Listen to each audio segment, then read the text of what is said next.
قاری محمد خالد بانی شاہ ولی اللہ Islamic library Muzaffar Nagar. آج جامع مسجد مظفر نگر میں جمعہ کی نماز کے موقع پر مسلمانان مظفر نگر نے وقف ترمیمی بل 2024 کے تعلق سے جامع مسجد مظفر نگر میں متفقہ طور پر سب نے بل کی مخالفت میں آواز بلند کی اور قرارداد منظور کی۔ جے پی سی جو کمیٹی ہے، پارلیمنٹ کی جوائنٹ کمیٹی جو اس بل پر نظر ثانی کر رہی ہے، ان کے جو ادھیکش ہیں جگدمبے پال، ان کو ہم یہاں سے ایک میمورنڈم بھیج رہے ہیں جس میں ہم نے اس بل کے تعلق سے اپنی مانگیں رکھی ہیں اور سمویدھان اور دستور کی روح سے اس بل میں جو خامیاں ہیں اس کو اجاگر کیا ہے۔ یہاں ایک دستخطی مہم بھی شروع کی گئی ہے تاکہ لوگوں کے اندر بیداری پیدا ہو اور لوگوں کو معلوم ہو کہ یہ بل کتنا نقصان دہ ہے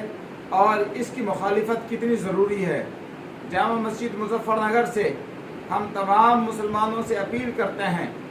اور تمام ہندوستان کے ان شہریوں سے اپیل کرتے ہیں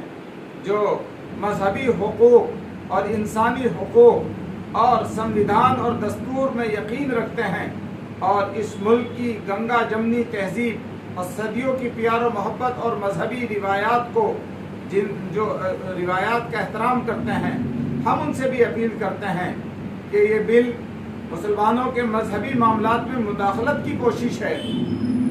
جو مذہبی ادارے ہیں، مسجد، مدرسے، خانقاہ، قبرستان، درگاہ ہے، ان سب میں براہ راست مداخلت کی کوشش ہے۔ لہٰذا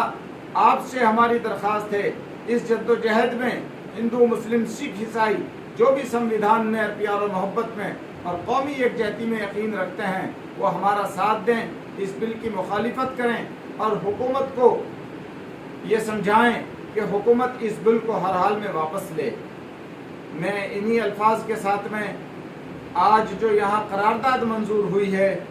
میں درخواست کروں گا کہ آپ اپنے اپنے علاقوں میں بھی اس طرح کی قراردادیں منظور کر کے آپ جو کمیٹی ہے جوائنٹ پارلیمنٹ کمیٹی اس کو پہنچائیں تاکہ ہماری آواز دستاویزی شکل میں بھی وہاں تک پہنچ سکے۔